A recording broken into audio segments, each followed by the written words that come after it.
For the last couple of videos, I've been covering the directorial career of Simon Wells, the great-grandson of H.G. Wells, from his first film, An American Tale of Evil Goes West, to his very last, the subject of this video, Mars Needs Mums. This film was only released last year, and achieved poor critical reception, and became one of the biggest box office bombs of all time. Actually currently the biggest, not adjusted for inflation. Most people criticise the animation style, which was motion capture animation, calling it creepy, and the story to have a lack of imagination. It also had a terrible title.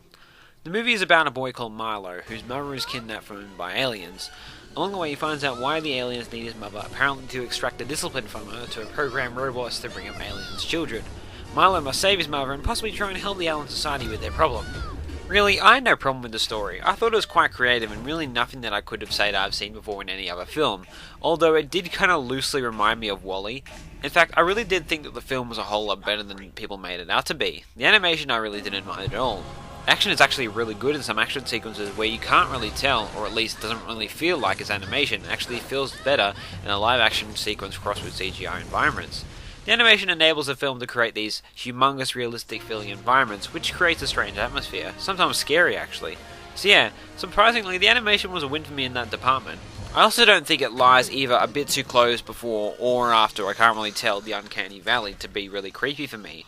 I could really see how the characters are feeling, and I actually felt emotional for them at times. For some reason, this weird style of animation made these characters feel even more sympathetic than some live action films, or perhaps I just pitied their weird lookiness. The best character in the movie is probably Gribble, a middle-aged man that Milo meets on the spacecraft who has been living there for decades. But while I do find him interesting, and what I mean by that is his very odd character, his initial intentions are questionable, and the change that he undergoes in the middle of the film is really sudden. I thought that he should have really been like that since the beginning. So maybe he's a little too odd. I really wasn't fond of the character of Milo at all though. We really don't learn too much about him at the start of the film, and he actually seems like an incredibly stereotypical kid, with no real personality. He also says things out loud that he really doesn't need to. I think just to dumb things down to the audience. Some things he says are just completely unnecessary, or says something meant to be funny and it just comes out forced. I think the reason this problem arises was because Seth Green was the original voice actor for the kid. He's actually the guy making the movements until the producer decided to recast him for an actual kid. It meant that the lines were written for an adult playing a kid rather than a kid playing a kid. I can kind of see how Seth Green would have worked for the jokey part of the movie, but really casting a kid to do the voice probably was better for the emotional sequences.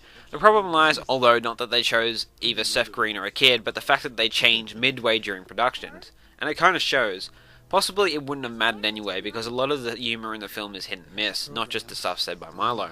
Speaking of emotional sequences, a lot of people really call parts of the film a bit too sentimental. I'm not really an anti-sentimental kind of person unless it's cliche, and so the emotional sequences did work for me. The film is paced wonderfully, and it steps into some darker territory than most animated films these days, which I really liked. If I were to compare this to another film, it's the entire opposite of Rio. There's also a very strange subplot revolving around a romance between two characters, and I actually did find it really funny. It sort of felt like a parody of movie romances. To sum things up, Mars Needs Mums might have some weird logic, and the premise is strange enough as it is, but I would personally rather have a creative and whole movie than a dull and cliched one. While the movie isn't predictable per se, the ending was entirely what I thought it would be, but it's still an enjoyable movie, and it doesn't deserve the terrible reputation that it has.